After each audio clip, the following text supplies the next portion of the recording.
Comrade అధ్యక్ష, comrades, ఇవాటి కార్యక్రమానికి ముఖ్య అతిథిగా వచ్చిన జాన్వేస్లన్న, వేదిక ముందు ఉన్న మిత్రులు, విద్యార్థి మిత్రులు అందరికీ పేరు పేరున వందనాలు.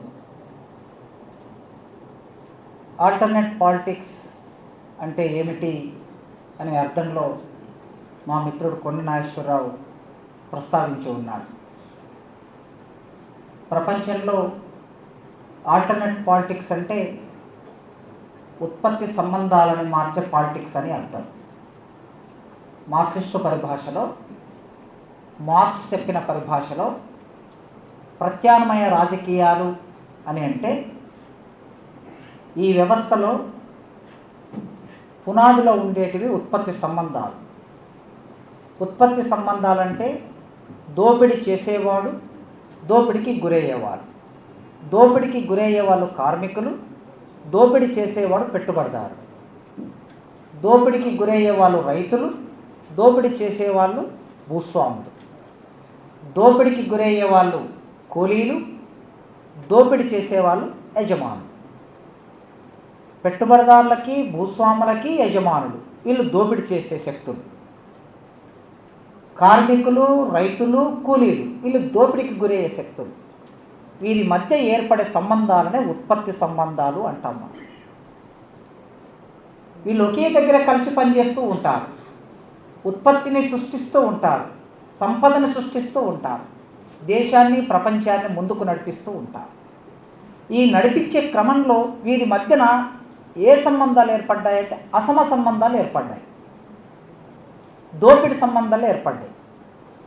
ఈ ఉత్పత్తి సంబంధాలలో ఉన్న దోపిడీ సంబంధాలని సవరించి ఈ దోపిడీ సంబంధాలు లేకుండా పెట్టుబడిదారుడు, భూస్వామి, యజమాని లేకుండా అందరూ కలిసి ఉత్పత్తిని సృష్టించి ఆ సృష్టించిన ఉత్పత్తి మీద అందరికీ సమానమైన హక్కు ఉండే సమాజాన్ని ఆల్టర్నేట్ పాలిటిక్స్ అంటాం. కనుక ఇవాళ ఇక్కడ పెట్టిన ఈ టైటిల్, దాన్ని సాధించడానికి ఏం చేయాలి మనం? ఈ ఆల్టర్నేట్ పాలిటిక్స్ అనేది ప్రపంచంలో 200 సంవత్సరాల కిందట ఈ ఆలోచన మొదలయ్యింది. 180 సంవత్సరాలు అనుకోండి.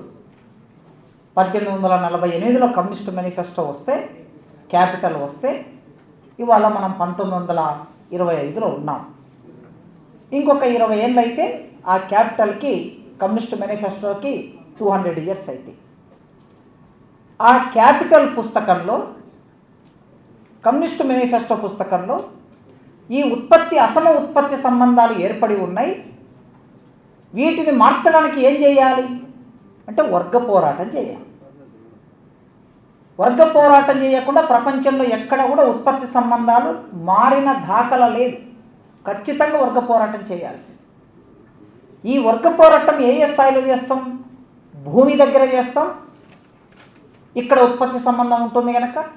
కంపెనీలో చేస్తాం, అంటే పారిశ్రామిక వాడల్లో అక్కడ ఉత్పత్తి సంబంధాలు నిర్మాణమై ఉంటాయి కనుక. ఈ మొత్తం క్రమంలో సమాజంలో ఏర్పడే ఉత్పత్తి సంబంధాలని మార్చడానికి కూడా పోరాటం చేస్తాం. సాంస్కృతిక పోరాటం చేస్తాం, విద్యా సంబంధమైన పోరాటం చేస్తాం, భావజాల సంబంధమైన పోరాటం చేస్తాం, ఆర్థిక సంబంధమైన పోరాటం చేస్తాం, రాజకీయ సంబంధమైన పోరాటం చేస్తాం. ఈ అన్నిటినీ వర్గ పోరాటం అంటాం. ఈ వర్గ పోరాటాన్ని చేపట్టిన పార్టీ ప్రపంచంలో కమ్యూనిస్టు పార్టీ. ఈ కమ్యూనిస్టు పార్టీ ఒక సుదీర్ఘమైన చరిత్ర నిర్మాణం చేసి ఆల్టర్నేట్ పాలిటిక్స్ను ప్రపంచంలో స్థాపించింది. మొట్టమొదటిసారి ప్యారిస్లోనే 1870ల కాలంలో ప్యారిస్లోనే ఆల్టర్నేట్ పాలిటిక్స్ ఎట్లా ఉంటాయి, రాజ్యం ఎట్లా ఉంటుంది, సోషలిజం ఎట్లా ఉంటుంది, కనీసం ఒక 60 రోజుల కాలం అక్కడ ప్రభుత్వాన్ని నిర్మాణం చేశారు. ఆ ప్రభుత్వం కూలిపోయింది. ప్రత్యామ్నాయ రాజకీయాలతో నిర్మాణమైన ప్రభుత్వం కూలిపోయింది. కూలిపోయిన తర్వాత ఆ గుణపాఠాలు తీసుకొని రష్యా అనే దేశంలో ఒక సుదీర్ఘమైన పోరాటం నడిపి, లెనిన్ నాయకత్వంలో వర్గ పోరాటం నడిపి అధికారంలోకి వచ్చాడు. అది సుదీర్ఘకాలం ఆ దేశంలో ప్రపంచానికి ఒక సవాలు విసిరింది. ఏమీ లేదనుకున్న చోట, నో ఆల్టర్నేట్ అనుకున్న చోట ఆల్టర్నేట్ ఉంది. క్యాపిటలిజానికి నో ఆల్టర్నేట్ అంటే క్యాపిటలిజానికి ఆల్టర్నేట్ సోషలిజమే. క్యాపిటలిజం దోపిడితో నిలబడి ఉంటుంది. లెనిన్ చెప్పినట్లు క్యాపిటలిజం అది సామ్రాజ్యవాద స్థాయికి వెళ్తుంది, సామ్రాజ్యవాద దశకి వెళ్తుంది, అది దోపిడీ గుణాన్ని కలిగి ఉంటుంది. కానీ ఆ క్యాపిటలిజం దాని జీవమంతా ఎక్కడ ఉంటుందంటే ఫైనాన్స్ పెట్టుబడిలో ఉంటుంది. ఆ ఫైనాన్స్ పెట్టుబడి దాన్ని చూసి భయపడాల్సిన అవసరం లేదు, అది కాగితపు పులి లాంటిది, దాన్ని కాల్చేయొచ్చు అన్నాడు ఆయన. కాగితపు పులి లాంటిది. అట్లా పెట్టుబడి నుంచి సామ్రాజ్యవాద స్థితికి వెళ్ళే క్యాపిటలిజాన్ని కూల్చి సోషలిజాన్ని నిర్మాణం చేసి సుదీర్ఘకాలం అంటే 1917లో సోషలిజం వస్తే 1990 వరకు ఒక 70 ఏళ్ళు ఈ ప్రపంచంలో ఆల్టర్నేట్ పాలిటిక్స్ను అమలు చేశారు. తర్వాత చైనా, ఇట్లా చూస్తే క్యూబా, ఈ దేశాలన్నీ కూడా ప్రపంచంలో ప్రత్యామ్నాయ రాజకీయాలను కలిగి ఉన్నాయి. భారతదేశంలో కూడా 1920 నుంచి మొదలు పెడితే ప్రత్యామ్నాయ రాజకీయాల ఆలోచన కొనసాగుతూ ఉంది.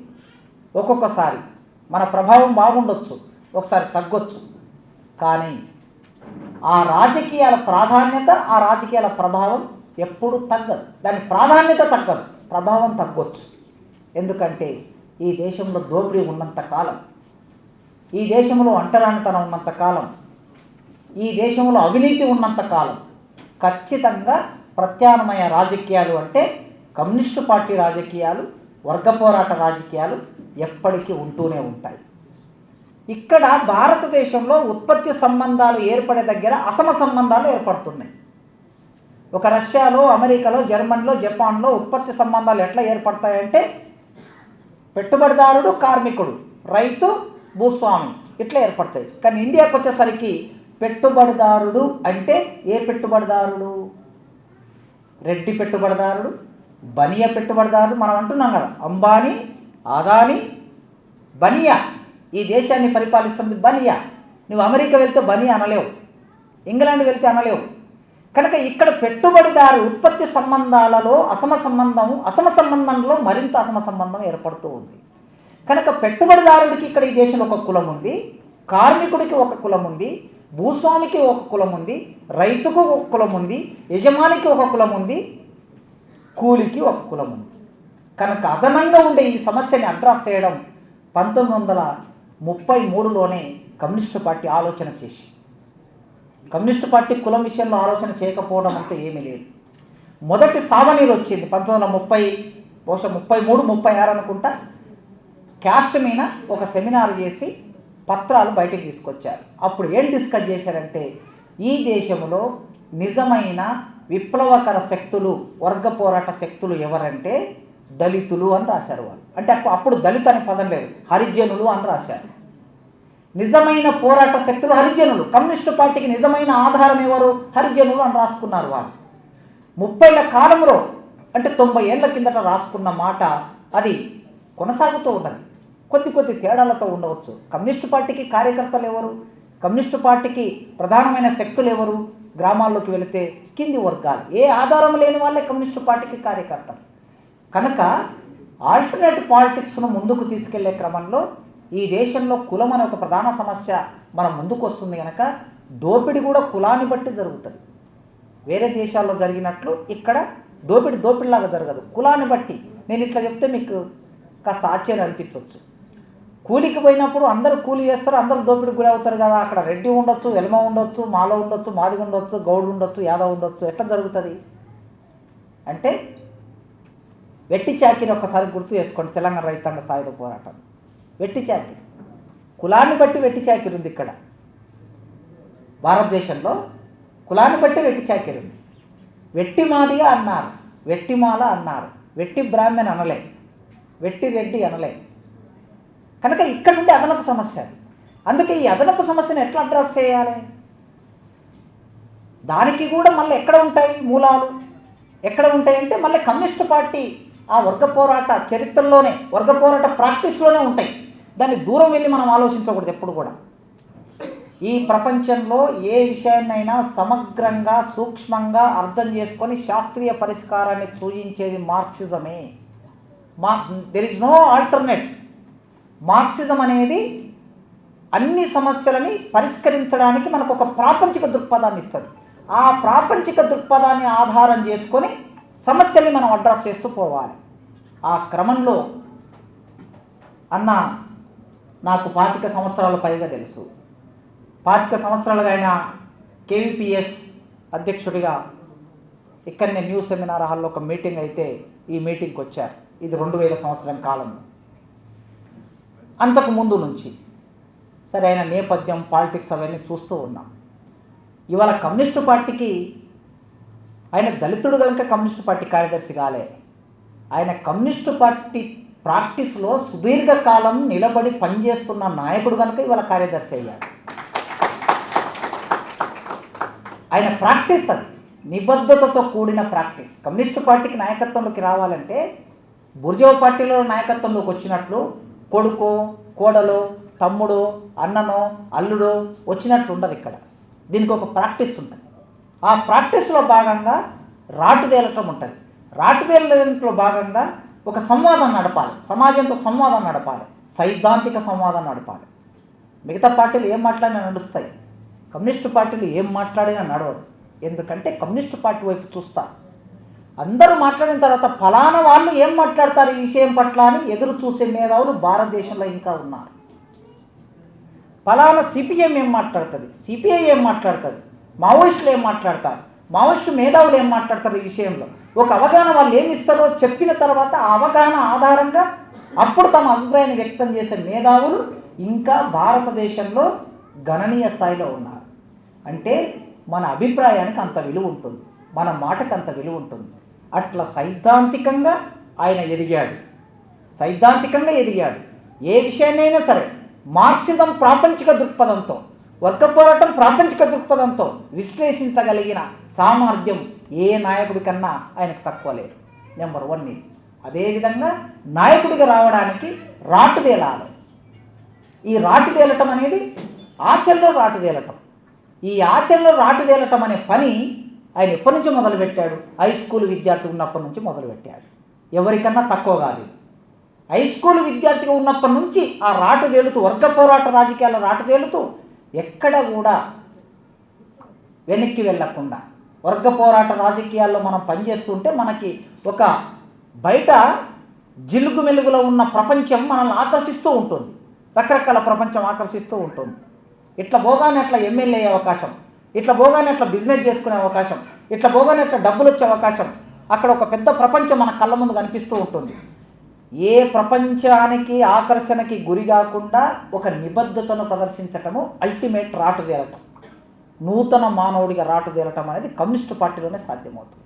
ఆ నూతన మానవుడిగా తన ఆచరణ ద్వారా, తన నిబద్ధత ద్వారా, సైద్ధాంతిక దృక్పథం ద్వారా ఆయన ఇవాళ సిపిఎం పార్టీకి కార్యదర్శి అయినందుకు వ్యక్తిగతంగా నేను ఆయనను అభినందిస్తున్నాను. కళాశాల తరపున, విద్యార్థుల తరపున అభినందనలు తెలియజేస్తున్నాను.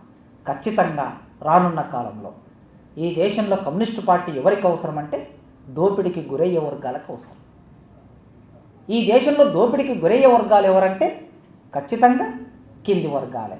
ఆ వర్గాలకు నాయకత్వం వహించే క్రమంలో ఒక ఆలోచన పరుడిగా తప్పనిసరిగా వెస్లీ అన్నతో పాటు ఈ 25-30 ఏళ్ల కాలం ఆయనతో పాటు నా స్నేహము, మా సహచర్యం ఎట్లా కొనసాగిందో చిట్ట చివరి వరకు, అంటే బొందిలో ప్రాణం ఉన్నంత వరకు, ఆయన ఆచరణలో ఉండే వరకు ఆయనతో పాటు ప్రత్యామ్నాయ రాజకీయాలని విస్తరించటం మన బాధ్యత.